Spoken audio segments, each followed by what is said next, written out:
LaFontaine, he gets tripped up, gets it to May, and over the line. He's May going in on goal. He scores!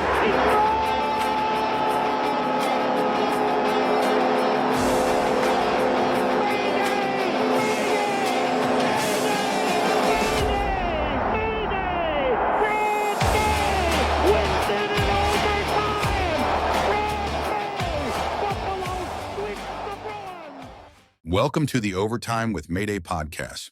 Welcome to Overtime with Mayday Hockey Podcast.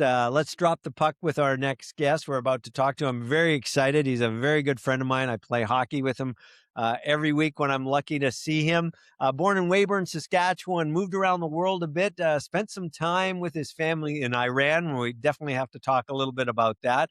Ended back in God's country in Saskatchewan, played for the Swift Current Broncos of the Saskatchewan Junior Hockey League, moved his way up to the Western Hockey League, played in the dub for the Saskatoon Blades and the Billings Bighorns, and we're going to talk a little bit about that moving forward. Undrafted due to the World Hockey League transition, amalgamation into the NHL. They went to a reduced draft, and then it actually did an 18 and a 19-year-old kind of combo. Played with Hershey Bears in the American Hockey League, won a Calder Cup championship with them, played with the Washington Capitals for a number of years between the NHL and AJHL, played 200 pro games, 539 PIMs, tough guy, stay-at-home defenseman. I am lucky enough to play with you every week. You're one of my favorites. You're the most intellectual, engaging people in our dressing room and one of the best guys that I've ever had over at my house, Mr. Jimmy McTaggart. How you doing, Tags? What's going on, brother? Good, Rocco. Good, Rocco. How are you?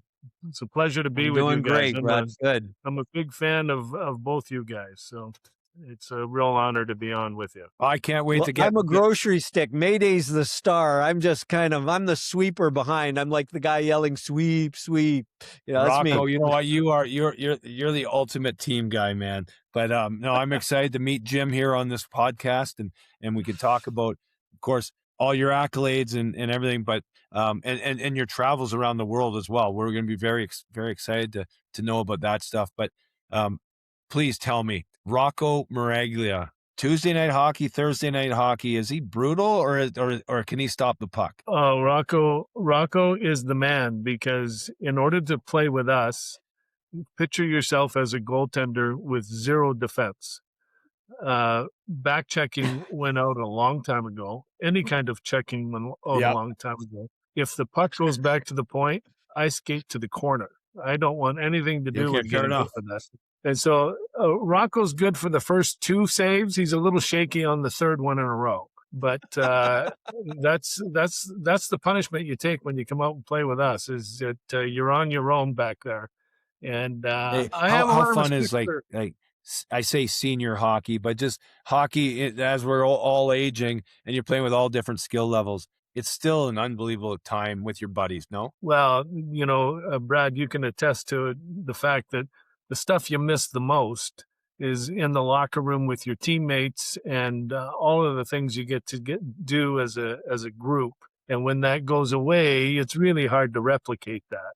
And so being able to get together with a group of guys on a consistent basis is really a treat. And it brings back a lot of memories. And being in the locker room is a lot of fun.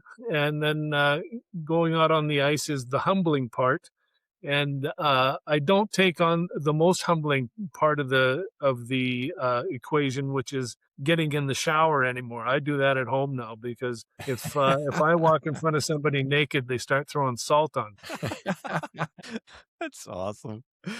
Brother, you crack me up as always. You know, this guy, every time we play, he's got a story, an anecdote, a joke. He comes up with one of these jokes. Everybody, oh, here we go. He's that guy. So, Jimmy, I got to jump into a couple of things here real quick. So, undrafted, playing with the Blades. You had a lot of minutes playing with them. Walk us through that undrafted year. Explain that a little bit to those who weren't familiar with the World Hockey Association and that transition in the NHL. By the way, guys, I don't want to humble us all, but that was 46 years ago. Thereabouts. There's people that are going to be listening that have no clue what was going on. But the coolest part is history repeats itself, but the stories that we can learn and experience. And thank you very much, Jim. Sorry to interrupt. Yeah, no, not at all. It was a year that the WHA and the NHL were merging. There was a number of teams from the WHA, I should say, that were joining. And the WHA, what they did when they were in existence is they drafted 18-year-olds because they wanted a shot at getting some guys, and the NHL was drafting at 19. And so the NHL would end up losing, some good talented players because some really good young players were drafted by the WHA and then offered very good contracts. And so unless you really were living and dying to play in the NHL, a lot of guys went to the WHA. Well, the year they merged, the NHL said, well, for 1 year, we're going to have the 18 and 19-year-olds combined. So I was still an 18-year-old player, and we're going to take the 18 and 19-year-olds.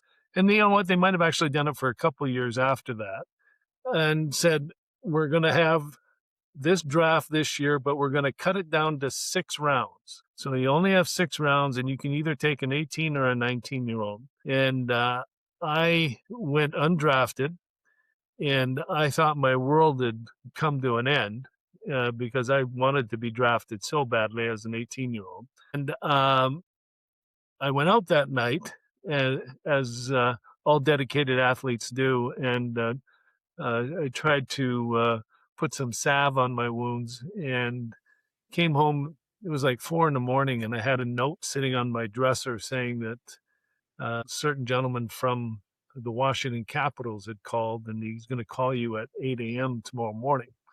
And so they invited me to camp as an underage free agent. And you were allowed to do that back then. And I was the only underage in camp. And after a week in camp, they offered me a 1-year contract, which meant that they would pay me, send me back to junior, but then they had the exclusive right to sign me to a regular NHL contract up until the day of the draft the following year. So there was a number of us junior hockey players that got that deal. And so then prior to the next year's draft, Washington signed me to a 4-year deal. And I started out in Hershey and then moved on from there. It's unreal. Like, so when they changed the rules or the merger, obviously the world's changing fast, rapid. It in this case, it hurt you, but somebody within that system in Washington found a loophole to be able to somehow control your rights. That, and that's what happened with a lot of guys. And what it ended up being, Brad, was it actually, like so many things in life, which on the surface, when you first run into them, they look like they're just these terrible things that have happened to you. And ultimately, if you get through it, you understand that there was actually a reason for it. And it actually ended up being to my benefit. Most of the guys that were really good 18-year-olds were going in the 3rd to 6th round. There was some that would go higher, but 3rd to 6th round. And they were getting contracts based on going in the 3rd or 5th or 6th round. And so they were getting underpaid compared to some of us that were free agents that they had to sign us or we're going to go back in the draft. And so as hard as it is to believe, if you ever saw me play, Brad, I ended up getting a contract based on going on the bottom half of the 1st round, which I was not a 1st-round hockey player, but when you have somebody in the stable, you don't want to lose them. And somehow my agent was able to negotiate that deal. And I do want to say too, David, trying to remember the owner of the Capitals at that time, the wonderful gentleman. I had a family situation, and my agent called me and said, "Hey, would that be Abe Poland?" It would be Abe Poland, exactly.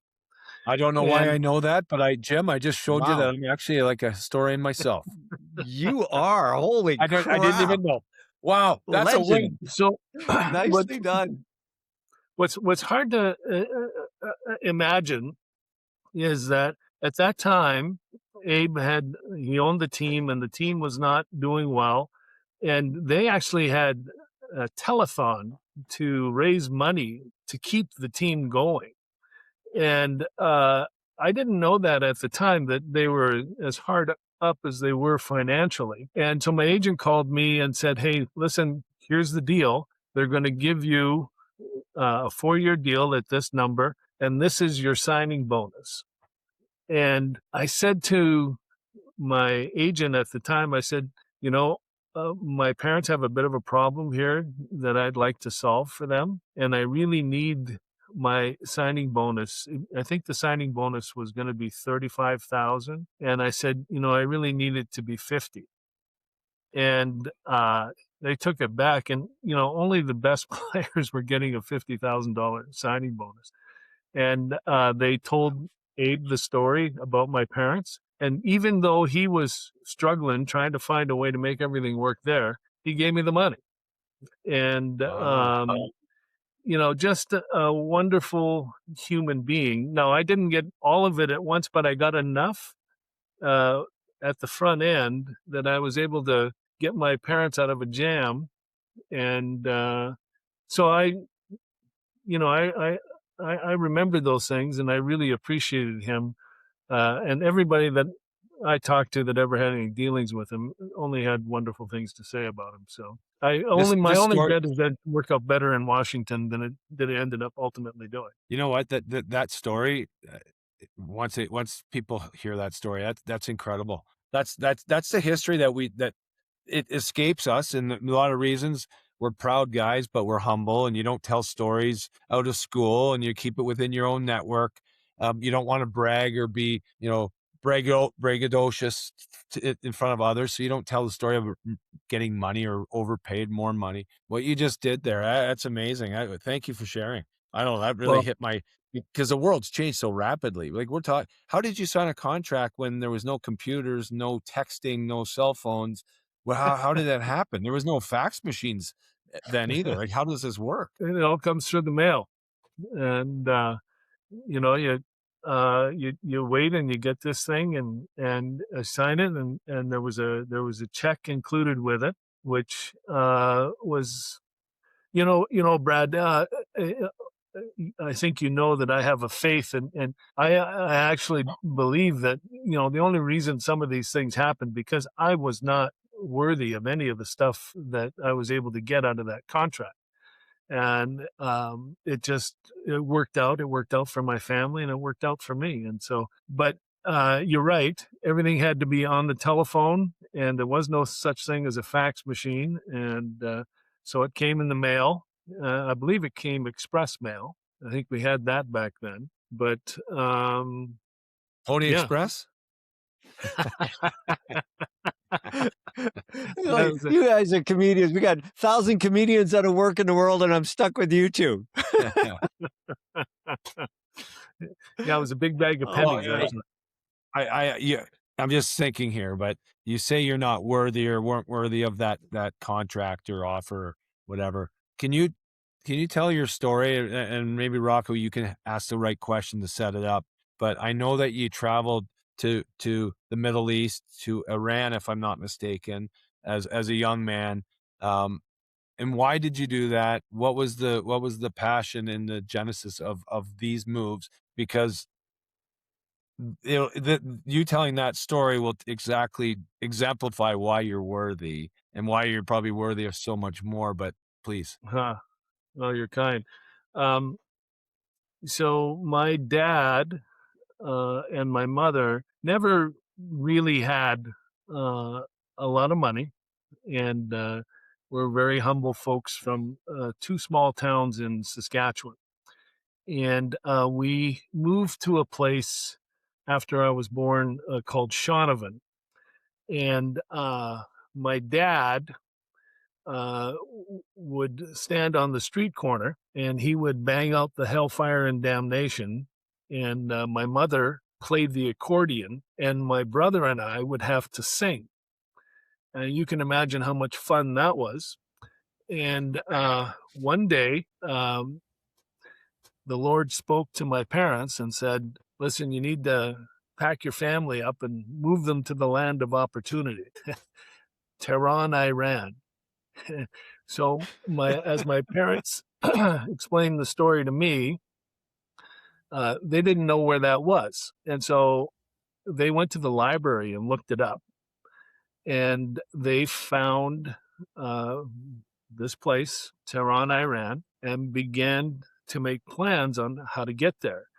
And because they didn't have any money, they were constantly trying to save up enough to get the tickets to go, airline tickets. And ultimately, whenever my mother would put a little money aside, there'd be a knock at the door and somebody needed something. And so she knew she had to give it away. And as hard as she would work to try to get enough money together, because they scraped enough for 2 tickets, but the problem is there's 4 of us, myself and my brother as well. And so they're thinking, I don't know if we're going to be able to take our kids, and we might have to leave them with their grandparents. And a guy who they knew had built a lathe. And he said to them, listen, if you can hold on a little longer, I'll sell this lathe and I'll give you the money for it, and you'll be able to get enough together to take your kids with you. So my dad bought 4 one-way tickets to Tehran, Iran, and landed there with his wife and 2 kids and $100 in his pocket. And he was a man of faith. And every so many months, we had to leave Iran to renew renew our visas. And so we would, travel into Iraq, and we'd have to spend the night. But a lot of times what ended up happening is we'd have to hide on the bus overnight. So different festivals, it wasn't great to be a foreigner in that part of the world. And so I remember at least on one occasion where we were told to lay down on the floor of the bus out in the parking lot and spend the night down there. And, as you would imagine, a kid, I couldn't resist sticking my head up and taking a look around and seeing what was going on in the streets. And it was a little wild. And but we stayed there for 2 years. And then my dad and my brother and I took the bus from Tehran, Iran to Munich, Germany, because the plane tickets were cheaper. So we spent a week on a bus in the Middle East, going across all these countries, and then flew back to Canada. We were here for about a year and then went back over for 1 more year and then came back. And by then I was 8 years old, and we're living in Swift Current. And like anybody that grows up on the prairies, there's only one thing to do in the winter, and that's play hockey. And I did not know anything about hockey. My first pair of skates I borrowed from my cousin, and they were figure skates. And then I came home one day, and I had this paper that I brought from the school, and it said, you could play hockey. And I took it to my mom, and so she okayed it. And I ended up getting some used equipment out of a hardware store. And if you can imagine what a $2.50 pair of hockey skates looks like, that's what I was wearing, and I could barely stand up. And but I fell in love with it. And so every waking moment, I was on an outdoor rink, in Saskatchewan, freezing my rear end off, and just fell in love. Okay, so you're coming from Tehran, and I didn't know this, but there's mountains in Tehran, and there's beautiful snow in Tehran, or not Tehran, but in Iran. Yep. The weather that you grew up as a young boy, and you coming back to Swift Current, was that a big shock to you? Because the prairies are cold in the winter, fantastic in the summer, but the temperatures do drop. if anybody's ever been to Swift Current, one thing you know that's consistent, it can be like 30, 40 below in the winter and 80 in the summer, but the one consistent thing is that it's windy all the time. The wind is blowing through those prairies, and so you in the winter you you are freezing to death. And there were many times where I was out on that outdoor rink, and I'd be there, sometimes by myself or with one or two other guys, pitch black, and we're just freezing. And but it was, I don't recall it being a huge burden to get used to the cold again. But Okay. you're absolutely right. Tehran is certainly not the same weather as Saskatchewan. Right. Well, Swift Current, I got to play one game in Swift Current in the World Junior, trying out for the World Junior team. We went Oh, to really? Swift Current. It's our Team Canada team that in 1990, and it was a 1990-91 World Juniors in Saskatoon. But we actually went to Swift Current and played a game. But I had a teammate, Jim, and I don't know if you still have connections back there. If you're there, Travis Moen. Travis Okay. Moen, we won a Stanley Cup together in Anaheim. He's from Swift Current. And anytime I hear that name, I think of my buddy Travis. It is amazing how many. I'm sure there's probably a spot in Ontario where there's a lot of NHL players that come out of, and Swift Current was one of those kind of places where it was amazing how many guys actually came out of there and ended up having at least a little time in the NHL. And I don't know what it was. Maybe it's just the fact that, Swift Current was 15,000 people and we had 9 rinks. And so you could be on the ice every day if you wanted to. And most of us wanted to. And so it was, you took your stick and skates to school with you. And as soon as school went out, man, you were down at the outdoor rink and playing until it turned dark and then staying after dark. So from that perspective, that's one of the things I will tell you, Brad, that I'm really amazed at now living in the Seattle area is that there are guys that have come out of here and they only get 2 hours of ice a week. They get terrible coaching. I shouldn't say terrible, but they don't get the high level coaching that you get in some of these places that have a huge hockey history. And they make it to the NHL.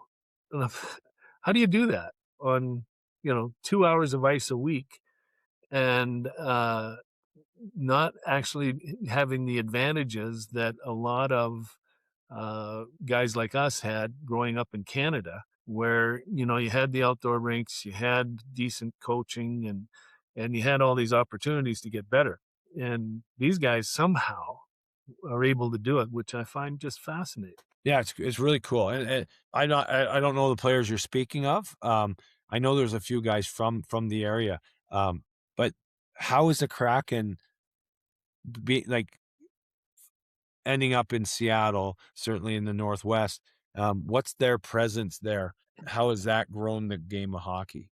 Because I know the women's game's there now, and talking to Rocco, you're there, you're loving it, Rock, and you and Husky for sure. Yeah, no, they have had a huge impact. I don't think anybody anticipated the kind of impact that they were going to have. I remember when they first talked about bringing the Kraken to Seattle, and I honestly didn't think that within 8 hours you could have 32,000 season ticket deposits, right? I mean, it was unbelievable, the kind of response. And then they built a training facility with 3 sheets of ice, and within the first year, it's maxed out. And they're going to be building another training facility on what we call the east side here, which is you have the west side of Lake Washington, which is Seattle, and the east side of Lake Washington is basically started out as a suburb of Seattle, but is now individual incorporated cities. And they're going to build another training facility there. And all of the rinks in the area now are seemingly getting maxed out. And so, yeah, they've had a huge impact, much stronger impact than I ever thought they would. Wow. Well, my thought, the growth of hockey in Canada, there's been very few community built rinks.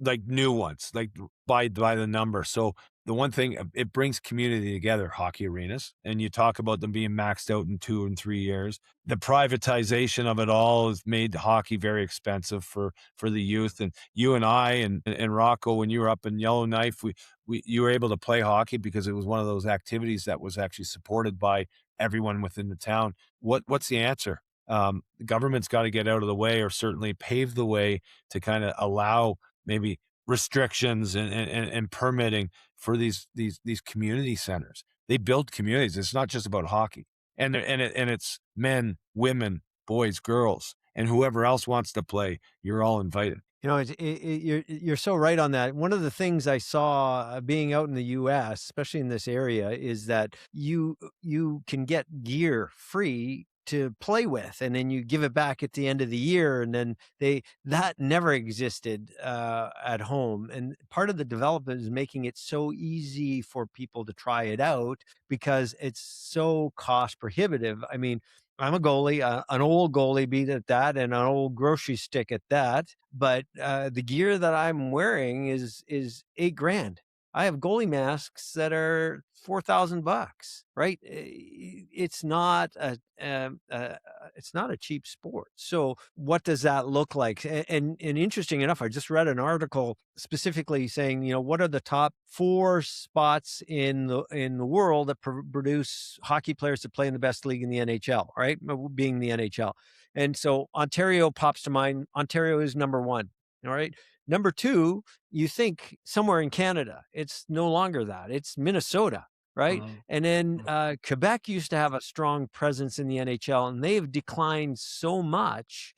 And why? So cost, what's an easier sport? Here, let's go to soccer. It's cheaper. Whatever that is, it's cost. And it talks about, parents have to work 2 jobs. Your folks struggled, like, my folks struggled, to have that additional income to pay is crazy. And we had a pod just a while ago where we were talking with Richie Sutter, and we were talking about specifically now it's all academies. And he brought up these great towns in Saskatchewan, and Rosetown, where you get those hardworking character people that play, but no longer are able to play because there's no academy in that place. I had my haircut with, this fella, and one of his godsons plays at an academy, and it's $48,000 a year, and there's 2 of their kids in that. Like, who's paying for that, right? So crazy. Well, I will tell you, in 1987, I was living here in Seattle. My wife calls me, and she had taken our kids to a rink to skate. And she calls me, she says, I got a flyer here that I'm looking at, and it says, you can play hockey for $10 and they'll give you all the gear. And I said, well, you're obviously mistaken. You need to go take a look again. And so she says, no, that's what it says. So I investigated, and sure enough, make a long story short, I ended up becoming the executive director of this nonprofit organization that ran this hockey program. And we had a bingo game that hovered between the 3rd to the 5th largest in the state. And this bingo game, this is before we have all the Indian casinos. And so if you've got a gambling itch, you want to play bingo and pull tabs. And so we would do in this bingo game that was only allowed to operate 3 days a week, we did over $7 million a year in gross sales. And then we were able to shove a bunch of money every year to the hockey program to help pay for, so any goalie didn't have to buy his own equipment. We supplied all the way up. If you started as what they call a mite or a squirt, you got free equipment. It was a $25 deposit. You bring your equipment back at the end of the year, you get your $25 back. And it was an amazing program. And we ended up building a rink in Kirkland, which is on the east side. It was an old grocery store, an old thriftway we bought, and we retrofitted it into an ice rink. and the program started to grow and grow, and we ended up having waiting lists for people to get into the hockey program. But then when the Indian casinos started to take over and more card rooms were opening up, and gambling was starting to proliferate into greater society as a whole, bingo went down the tubes. And today, that same program that cost $10 is over $1,000 to join, and you have to supply a lot of your own equipment. At the older age groups, you supply all of it, and if you're traveling, you're paying for all your travel expenses and everything. And it really has changed the demographic of who it is that plays, right? Because oftentimes, I don't know if you had the same experience, Brad, but to me, some of the best athletes sometimes come out of really trying situations, because if mom and dad have a lot of money and I play the game on Friday and some guy punches me in the nose, and I get into the penalty box and he says, "I'll see you tomorrow, I'll give it to you again," and mom and dad say, "Well, would you like to go skiing in Aspen this weekend instead?" Well, I think I might. But if you're that kid that has no option, you're showing up again the next day, right? And I think, And you're going to kick the shit out of that guy because you've been up all night thinking about it. That's the hope, right? Absolutely. And by the way, if anybody punches you in the nose, Jim, I'm not your teammate, but I'd love to fight him. I would love to have you as a teammate, Brad. There's no question about this. Well, speaking of scrapping, I got to jump in. I would be amiss if I didn't talk. First of all, one of the first things I noticed when I met you, Jim, were the size of your mitts. Like, you have the biggest mitts I've ever seen. Then I meet Brad a little while later. He's got these cinder blocks for hands, and you played in the Dub. I mean, was that a scrapping league? Look at those mitts. Look at those things. They're right here. They're cinders. They take up the whole screen, Brad. My hands, yes, my hands. But what's most impressive, Jim, is you played for the Billings Bighorns. I'd rather have a big horn than big hands. I love it. Absolutely. Valid point. And speaking about the Billings Bighorns, I'm looking at your numbers right here. Would that be the best year of success for Jim McTaggart? What year is that? That's 1979-80. You guys were a wagon, it seems. You had big numbers. 65 games played, 16 goals, 37 assists. That's 53 points. 184 penalty minutes. In the playoffs, you had 7 points, 5 goals, 2 assists. It seems like you had a big year there. I've often said that when I got traded to Billings, I stood on a rock and jumped into life. I mean, we had a team in Saskatoon, wonderful group of guys, but we were not what you would consider a gritty team. We and the Western League back then was knock down, drag 'em out. There were brawls in almost every warm up, and it was, I don't know if you can remember back then, but everybody, it's hard to believe, you brought your own pucks with you to when you went on the road or at home. You had your own pucks, and if one of your pucks went into their end, if you didn't come down and get it, you were a pussy. And if you came down and got it and somebody didn't do something to you for coming down to get that puck, they were a pussy. And so you ended up with a no-win situation. Every warm-up, something is going to happen. And it was just knock down, drag them out the whole time. But the best thing that happened to me when I got traded to Billings was they had a coach there that first year. He wasn't there the next year, but the first year, and Dave King. And Dave King, yeah. And Dave had such an impact on me. And I was only there with him for about 3 months, but the impact he had on me was huge. And he was the first one to really teach something. And first coach I played for that actually had a strategy on how we were going to play the game. Most of the other coaches, it was just come in between periods. Well, you guys just aren't working hard enough. You got to work harder. It wasn't, we need to change this or change that. And Dave was, I think, a little ahead of his time back then. And I know he had some on and off situations as a pro coach, but as a junior coach, he did a lot for me and really helped me develop some skills. And I think he was probably one of the reasons why that year I was invited to go to Washington's camp, is because he, I think, put a good word into Jim Devlano, who was the coach at the time, I believe. And Jimmy D. I ended up going there the next year.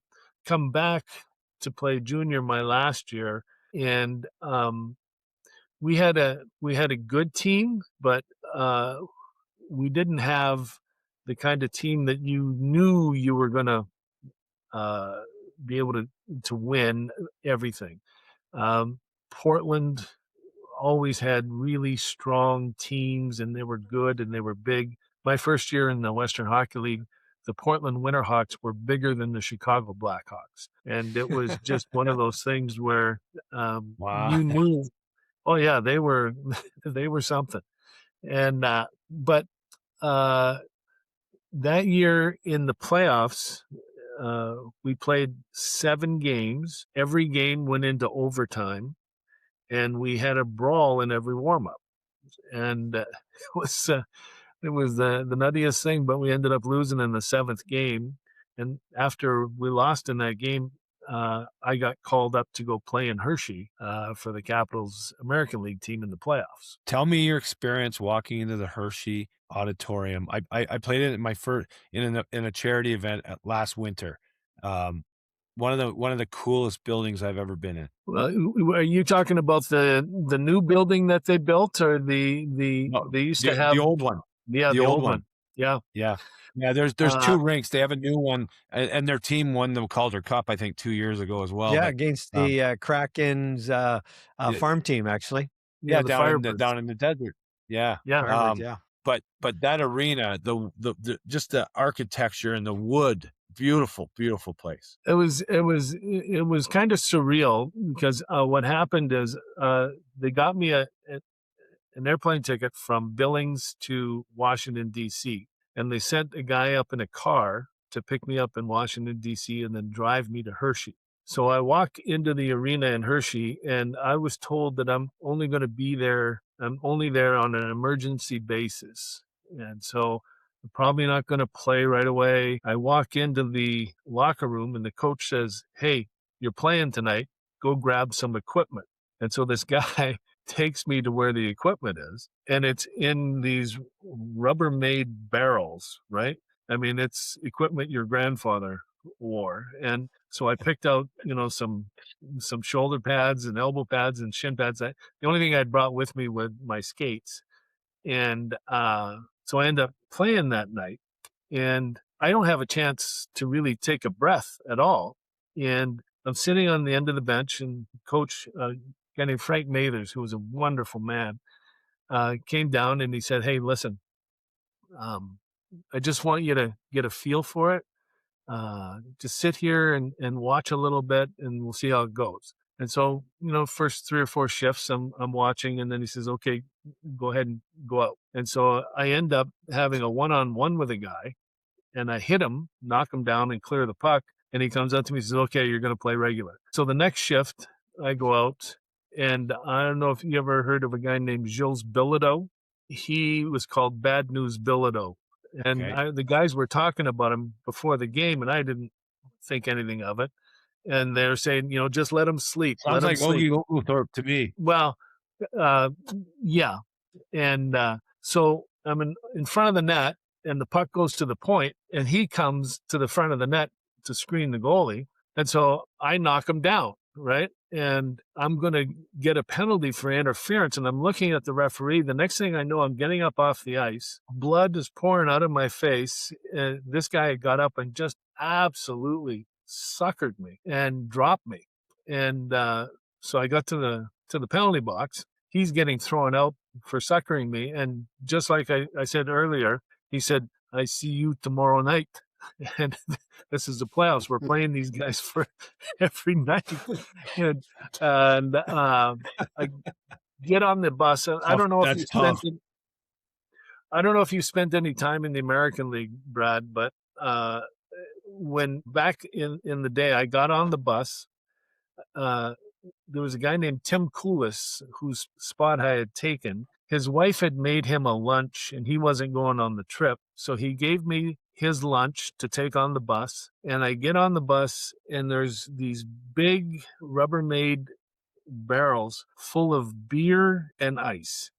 And it's just drinking and smoking the whole way from Hershey to Syracuse, New York. And that's what happens every night on this bus. And I was sitting, I got the chair with right by the can that doesn't recline. And I'm going 4 hours to Syracuse with an ice pack on my face. I got 2 black eyes. My nose is swollen up to my forehead. And we get through that series, and then we got to play New Haven, which were the Rangers farm team. And I don't know if you ever had come across Ed Hospitare. Ed Hospitare. Ed Boxcar Hospitare was what they called him. I love the names. And he Big was running Philadelphia around. Flyer. He was a beast, that guy. Yeah. Well, he probably wasn't a beast in your era. In our era, he was crazy enough that he made you hesitate a little. And he was the Rangers kind of agitator at the time, and they had got knocked out of the playoffs, so they sent him down to play with New Haven. And in that game, the whistle goes, and one of our guys had his arms pinned behind his back by another guy, and he came in and just elbowed him right in the face. And so I was the closest guy to him, and so I'd say okay, and so I drop my gloves and I do okay. I go to the penalty box and I take one step into the penalty box and I feel something hit the back of my head, and I turn around and he had jumped out of his penalty box in Hershey into my penalty box, and now we're fighting in the penalty box, and I've cut my knuckle open pretty badly, so I got to go get stitched up. He's getting thrown out for jumping into the penalty box. I'm in the medical room and I've got a few stitches going in my hand, and all of a sudden the door gets kicked in, and he's lost it. He's got his stick and he is coming in and he is going to he's going to kill me with his stick. And the doctor and the nurse go up against the wall. Security guards all come down. And to speak of your point, in Hershey with those big, beautiful wood, the dressing room doors were made out of wood, if you recall, at that time. He had thought I was in the locker room originally, and he kicked a hole in the bottom of that wooden door to get into the locker room because he thought I was in there first, and then he realized I was down in the medical room. And I will tell you, back then, that kind of stuff happened a lot. And because everybody was angry in the American League because no one wanted to be there. So long story short, my 3 weeks into my pro career, and I've got 2 black eyes. I got a nose that's twice the size, and the whole left side of my face is yellow down into my neck from all the bruising and everything else. Best you've ever looked, eh, Jim? I do have to jump into something, and I would be amiss if I don't mention it. Post-career, I know we're still talking about your hockey stuff, but post-career, you work for Orca Bay Sports and Entertainment. And we chatted about a couple of, you're always telling us great stories, but you were part of the executive group or work within management of Orca Bay with McPhee as well, which I have to tell you, one of the best scraps I have seen on YouTube is you and McPhee doling out 30 plus hits each at a stand-up duke out like crazy. So I want to segue that conversation into you working with McPhee because he was the assistant GM at the time, and you were working with Orca Bay. So fill us in on that. And I know Brad played with the Canucks at the time, so there's some synergies there. All right, go to it. Yeah. Well, I don't know if you guys know a former player named Don Nachbar, who I know the name. okay, he was the head coach here in Seattle, and I was his assistant. And he was kind enough to take that George McPhee fight and slow it down. And he produced a video of every one of George's punches hitting me in the face. George hit me in the face, I think 43 times, if my memory serves me correctly.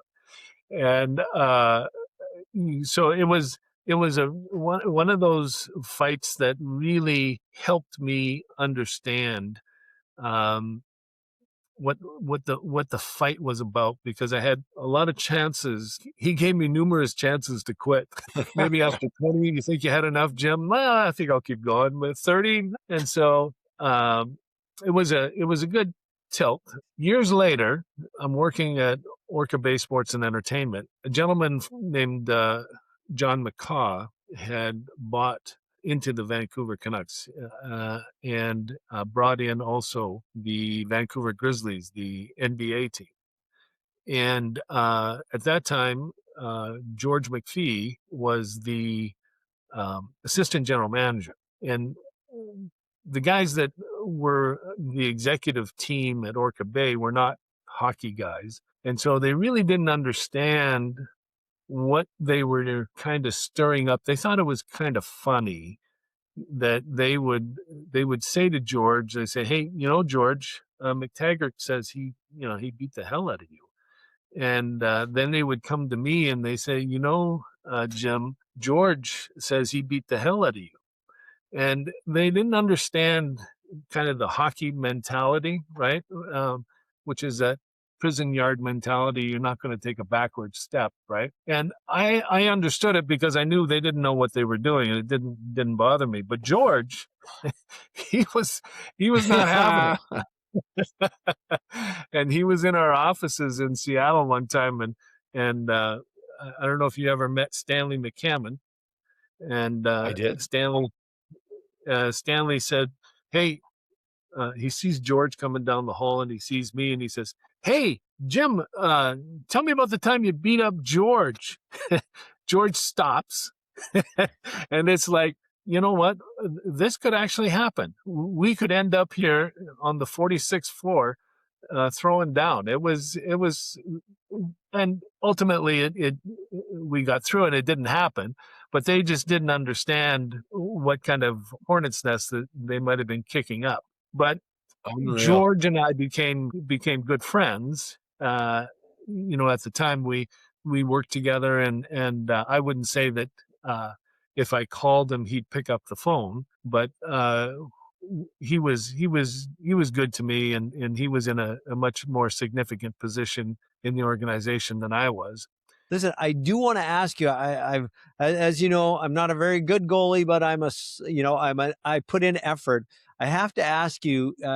You played with one of my all-time favorite goaltenders. I got to ask for at least one story about Mike Palmateer. You give me something about Mike. Can I tell you one of the really great human beings? And I've since have run into Mike a number of times. He was a scout for Toronto when I was on the coaching staff of the Thunderbirds.